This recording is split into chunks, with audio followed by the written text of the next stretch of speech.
Some people ruined their lives and never fully grasp how or why they did it.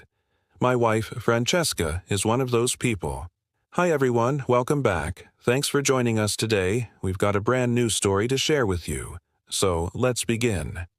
My name is Matthew, and if you've ever been blindsided by someone you trusted, this story might just hit home. I thought, Francesca. My wife was my biggest supporter. I was wrong. This is the story of how I caught my wife cheating on me with my boss.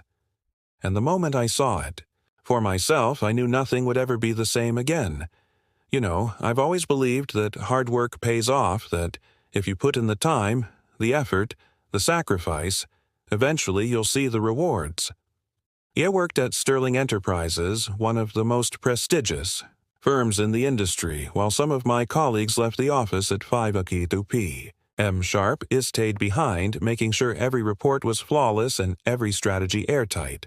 I wasn't just doing the bare minimum, I was investing in my future, and now it was finally about to pay off because the company would be holding the annual Sterling Enterprises dinner. It was formal, exclusive, and high-stakes promotions weren't just sent out in emails. They were announced in front of hundreds of executives, clients, and employees. If you got called up that night, it meant your work was recognized, that you were on your way to something bigger, and I was one of the top contenders. I knew my name was in the discussion for a major promotion.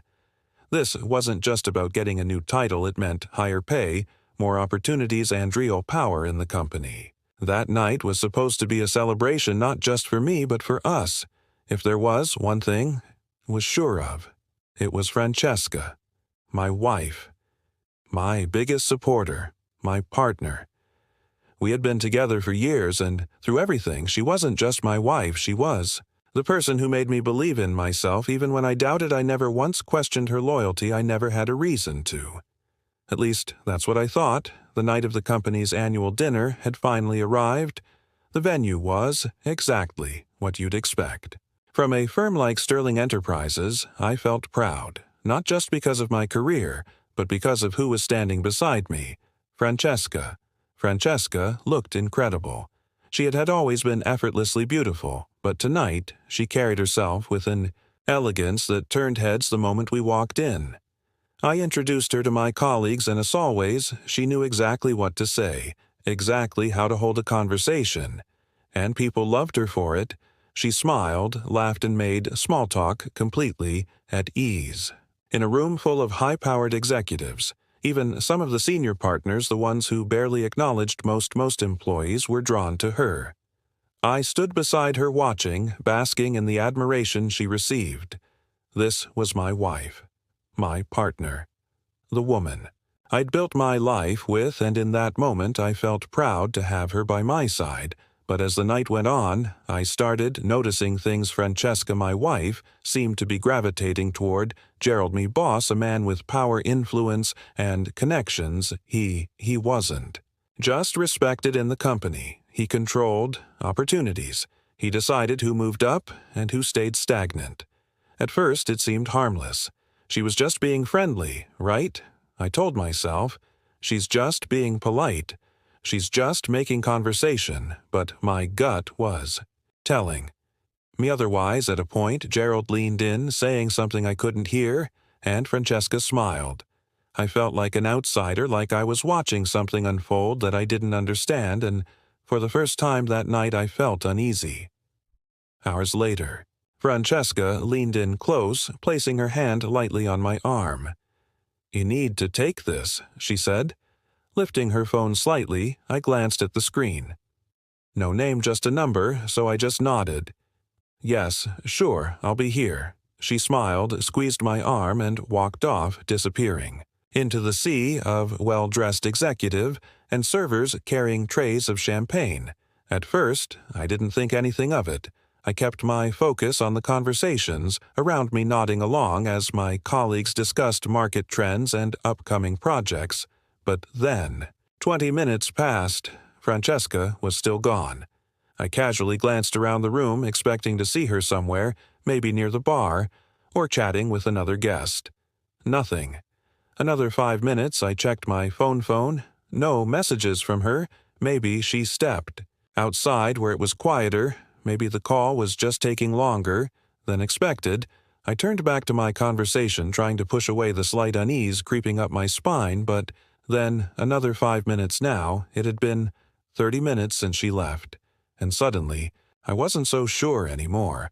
I felt someone nudge my arm, snapping me out of my thoughts.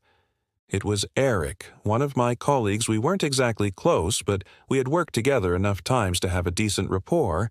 He leaned in slightly, swirling the whiskey in his glass, and muttered just loud enough for him to hear, "You're a patient man." Bro, if my wife was that close to my boss, I'd have questions. I let out a laugh. "What are you talking about?" I asked, keeping my voice casual. Eric took a slow sip of his drink and shrugged, come a man we. "I'll see it. She's been cozying up to Gerald all night," laughing, touching his arm, giving him those looks. I didn't respond. Couldn't. I just smiled and told him my wife was being friendly by now. The unease sitting in my stomach had turned into full-blown suspicion. I checked my watch. 35 minutes had passed since Francesca had excused herself to take a call. I started scanning the room, looking for her familiar figure in the crowd of executives, servers, and colleagues, but no matter where I looked, she wasn't there. I checked near the bar, thinking maybe she'd run into an old friend. Nothing. I glanced toward the balcony, a place where guests often stepped out for air. Empty. That's when it hit me. I hadn't seen Gerald in a while, either. A cold realization crept up my spine as my mind started connecting the dots. My heartbeat picked up as I moved through the venue. My pace quickened with each step. The conversations around me faded into background noise. I wasn't even sure where I was headed. My feet just moved, driven by an instinct I desperately wanted to be wrong about. As I turned into one of the quieter hallways, I passed the restrooms, and that's when I heard a loud murmur, voices barely audible through the thick doors. I slowed my steps, straining to hear, my mind already racing. Then I heard something else, a muffled moan. I took a step forward, then another, stopping just inches from the restroom door. My heart was hammering against me ribs, but I forced myself to call out Francesca. Silence. I swallowed hard. My voice firmer. "Now, Francesca, are you there still?" Nothing. A rustling sound followed, the kind of noise people make when they've been caught doing something they shouldn't be doing. That silence, that hesitation, it told me everything. My patience snapped. I reached into my pocket and pulled out my phone, ready to call security if I had to. But before I could press the button, the door creaked open. Francesca stepped out. First, her hair was slightly messy, strands falling loose over her flushed face. The dress she had worn so perfectly earlier was now wrinkled slightly, askew, like someone had been pulling at it. Then stepping out right behind her was Gerald. His tie was loosened, the top button of his shirt was undone. His face wasn't as panicked as Francesca's. It was tight, unreadable, like he was trying to assess how bad the damage was. For a moment, the three of us stood there, frozen. None of us spoke, but we didn't need to. The truth was right there, staring me in the face. I felt nothing, no rage, no immediate outburst. I reached for my phone, unlocked it, and hit record. Today is the annual Sterling Enterprises dinner. This is my wife, Francesca, and my boss, Gerald. I just caught them making out in a restroom. Together, Gerald stiffened. Francesca gasped, stepping toward me, her voice breaking. "Matthew, please." I lifted a hand, cutting her off. I wasn't interested in excuses. I wasn't interested in explanations. I kept the camera on them for a few seconds longer, watching, and as their perfect little lie crumbled under the weight of the truth, then, without another word, I stopped the recording and walked away. I didn't say a word. To either of them, there was nothing to say, nothing left to fix. I didn't need an explanation from Francesca, or a weak apology from Gerald. I left her behind and drove home. Alone, I didn't care about the promotion anymore while driving. My phone buzzed, vibrating in the passenger seat, a text, then a missed call. Then another. I didn't even look at them. I didn't want to hear her voice. An hour later, the door creaked open. Francesca stepped. Inside, her face streaked with tears, her makeup smeared. She looked like she had been crying for the entire drive, but honestly, I didn't care. She didn't even say anything at first, just stood, their eyes searching for me, desperate for some kind of reassurance. Some kind of excuse to fix things. Matthew and I held up my hand, stopping her before she could say anything more. That was all I said.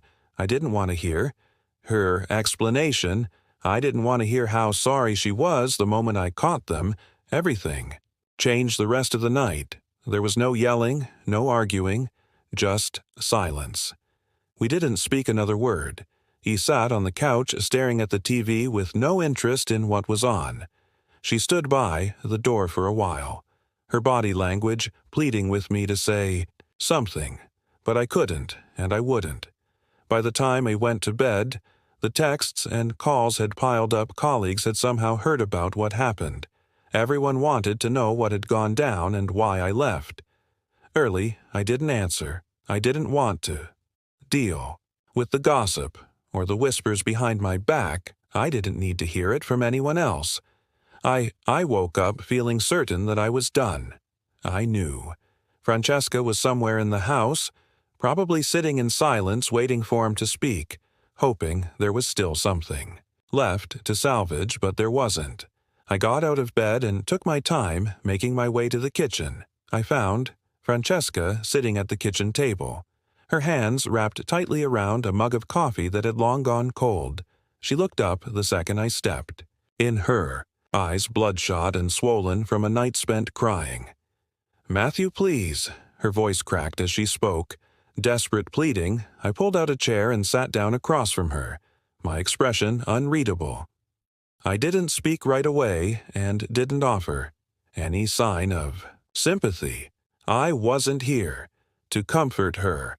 I was here to end this. Our marriage is already over.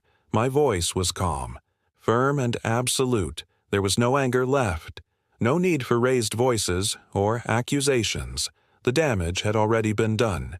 Francesca flinched as if I had physically struck her. "No, Matthew, please. It was a mistake. I messed up. I know I did, but we can get through this. I love you." I let out a short laugh, shaking my head. "You love me. Was it just Gerald, or are there more?" She didn't answer. She didn't even try. In that silence, that was all the confirmation I needed. I exhaled, pushing my chair back as I stood. "Your stay in this house expires when the divorce is finalized," I said, my tone unwavering. After that, we're done. Tears spilled down her cheeks as she broke into uncontrollable sobs, her body shaking from the weight of what she had done. I turned and walked away, leaving her alone with the only thing she had left: the consequences of her own betrayal. News travels fast in corporate circles, but a scandal like this, it spreads like wildfire. It started as whispers, colleagues exchanging knowing glances at first. I ignored it. I had no interest in being part of the office gossip mill. By Monday morning, the higher-ups had gotten word of what went down at the company dinner. Gerald being caught sneaking around with an employee's wife wasn't just an embarrassing personal failure, it was a professional disaster. The company prided itself on integrity and leadership, and Gerald's actions didn't just cross the line, they obliterated it. An internal investigation was launched, and as they dug deeper, they found something that didn't surprise me. All Gerald had a history of affairs within the company. Francesca wasn't the first. Turns out he had used his position to pursue multiple women in the workplace, manipulating situations to his advantage. Some were consensual, others were blurred lines of Session masked as mentorship. HR had turned a blind eye before, but now they had evidence, witnesses, and a scandal too big to ignore. By the end of the week, Gerald was placed on leave. A week later, he was fired just like that. His career, his entire reputation was destroyed. The powerful, untouchable boss who had once decided the future of others had his own future ripped away, and me. I didn't celebrate. I didn't gloat. I didn't even care. By the time Gerald's downfall was complete, I had already moved on. Francesca, on the other hand, she still didn't get it, even after the dust settled, even after everything came crashing. Down, she still looked at me with those same desperate, confused eyes. As if she couldn't understand why it had all fallen apart. Some people ruined their lives and never fully grasped how or why they did it. She was one of them. And honestly, that wasn't my problem anymore. Weeks passed after our separation. My life started to feel normal again. Work was steady. My routine was back and forth. A first time in a long time, I felt like myself. And then one night my phone buzzed a single message. "I miss you, can we talk?" I stared at the screen, letting the words sink in. I read it. I deleted it, and I moved on. No response, no closure conversation. She made her choices, and I made mine. So what would you have done? Would you have given her another chance? Would you have stayed and tried to fix it, or would you have done what I did?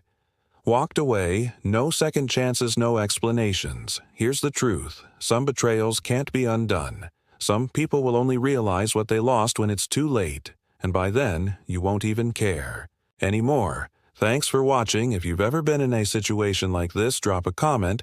Let me know what would you have done.